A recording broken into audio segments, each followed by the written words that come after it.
আমাকে যেই রুমটা রাখা হয়েছে এটা ছোট্ট একটা ন্যারো একটা রুম।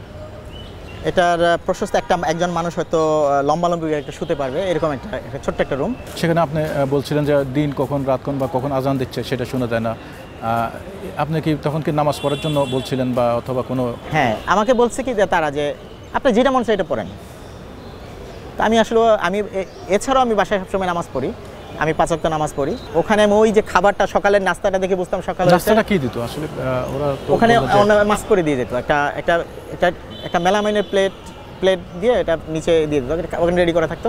সকালে রুটি দিত, দুপুরে ভাত মাছ বা একবারে ভাত মাছ সবজি, বা কোনো দিন ভাত মুরগি দিয়ে দিত, একটা প্লেটে খাবারটা দিত। কিন্তু খাওয়া যেত না, কারণ আসলে মৃত্যু ভয় নিয়ে যেখানে আমি আছি সেখানে কি খাওয়া সম্ভব না।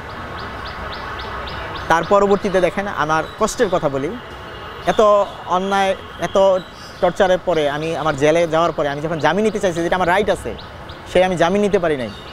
কোর্টে আমার যখন এই মামলাটা তোলার পরে ডক্টর মোহাম্মদ ইউনূসের নাম দেখলে এটা আমার জামিন দিতে বললাম যে এখানে ডক্টর মোহাম্মদ ইউনূসের নাম আছে, এটা দেওয়া যাবে না।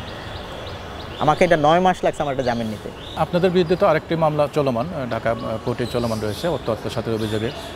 এই মামলাটা কি আপনি যেটা 164 দিয়েছিলেন বা স্বীকারোক্তিমূলক জবানবন্দি, এটার প্রেক্ষিতে কিনা? বা জি, আমাদেরকে আসলে 164 নেওয়ার উদ্দেশ্য এটাই ছিল যে এটা আসলে আমাদের প্রফেসর মোহাম্মদ ইউনূস স্যারের বিরুদ্ধে এই সাক্ষ্যটা। ওখানে আসলে আমাদের অভিযোগ হচ্ছে তার অভিযোগটাই সবচেয়ে বেশি, যে সে আমাদেরকে ঘুষ দিয়েছে, আমাদের আইনজীবীকে ঘুষ দিয়েছে। এই মর্মে আমাদের কাছ থেকে একটা স্বীকারোক্তি নেওয়া, এই স্বীকারোক্তির পরিপ্রেক্ষিতে তার বিরুদ্ধে আসলে এই মামলাটা হয়েছে। এবং সেখানে প্রফেসর মোহাম্মদ ইউনূস স্যারকে 1 নম্বর আসামি করা হয়েছে, সেখানে আমাকে 12 নম্বর আসামি করা হয়েছে। আপনি 12 নম্বর আসামি? জি, আমি এখানে 12 নম্বর আসামি। এবং আমাদের এখানে ফেডারেশনে আমাদের একজন নেতা আছে, আমাদের কামরুল হাসান ভাই, যে এটার মধ্যে কোনো মতেই তাকেও হয়রানিমূলকভাবে তাকে ওখানে 14 নম্বর আসামি করা হয়েছে। প্রফেসর ইউনূসের বিরুদ্ধে যে মামলাগুলো প্রত্যাহার করেছেন সেই প্রেক্ষিতে আপনাকে মামলাটা যদি আমরা প্রত্যাহার করলাম সবাই একসাথে, যে কারণে যেহেতু আমাদের টাকা পেয়ে যাচ্ছি, প্রত্যেকে মামলা আমাদের চুক্তি শর্ত অনুসারে মামলা আগে তুলে নিতে হবে। তার 2 দিন আগে প্রধানমন্ত্রী ডক্টর মোহাম্মদ ইউনূস স্যারকে পদ্মা সেতু থেকে চুবানোর কথা বলেন উদ্বোধন করতে গিয়ে। তার 2 দিন পরে কিন্তু মামলাগুলো প্রত্যাহার হয়ে যায়। এই প্রত্যাহার হওয়ার কারণে যে এতগুলো মামলা প্রত্যাহার হয়ে গেছে, তাকে তো আর আটকানোর কিছু নেই, তাকে তো আর ধরার মতো যাচ্ছে না। এই মূলত তাকে আটকানোর জন্যই আসলে আমাদের 164 দিয়ে এবং আমাদেরকে এই হয়রানি করে আমাদেরকে এভাবে টর্চার করে এই স্বীকারোক্তিমূলক জবানবন্দি নিয়ে এই মামলাগুলো করার একটা প্ল্যান। আপনি তো এখন নিয়মিত হাজিরা দিচ্ছেন মামলাগুলো? জি, আমি এখন এইটা নিয়ে আমি খুব দুর্বিষহ অবস্থা, আমি এখন কিছু করতে পারছি না। আমি এখন বেকার জীবনযাপন করছি এবং আমি পরিবার নিয়ে আমি খুব একটা ইনসিকিউর একটা ফিল করছি, যে প্রতি মাসে আমার 2 বার 3 বার আমার কোর্টে হাজিরা দেওয়া লাগতেছে। আয়নাঘরের বিষয়টি সামাজিক যোগাযোগের মাধ্যমে দেখতে পাচ্ছি বা শুনতেছি যে আয়নাঘরে খুব ভয়াবহ দুর্বিষহ অত্যাচার নির্যাতন চলে। আমরা আপনার কাছেই শুনতেছি আসলে আয়নাঘরের পরিবেশটা কেমন? আপনি তো ছিলেন 7 দিন, আপনি নিজে বললেন যে 7 দিন ছিলেন। আমরা আপনার মুখে শুনতে চাই এটা পরিবেশটা কী ধরনের? আমাকে যেই রুমটা রাখা হয়েছে এটা ছোট্ট একটা ন্যারো একটা রুম। এটার প্রশস্ত একজন মানুষ হয়তো লম্বালম্বি একটা শুতে পারবে এরকম একটা ছোট্ট একটা রুম। আর এর বাইরে লোহার শিক দিয়ে একটা জেলখানা, ছোট্ট একটা জেলখানা। ভিতরে একটা লাইট আছে, একটা লাল একটা লাইট জ্বলে, মিটমিট করে লাইট জ্বলে।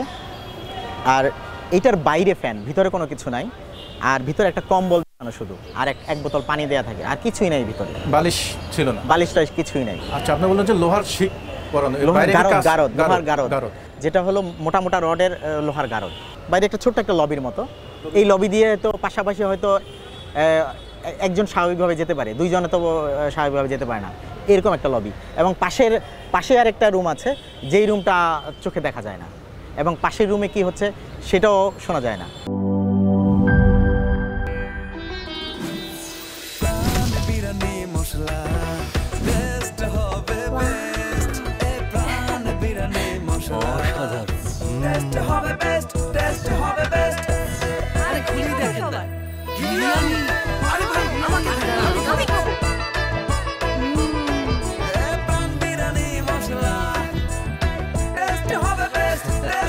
প্রাণ বিরিয়ানি মশলা, টেস্ট হবে বেস্ট। প্রাণ, জীবনের স্বাদ।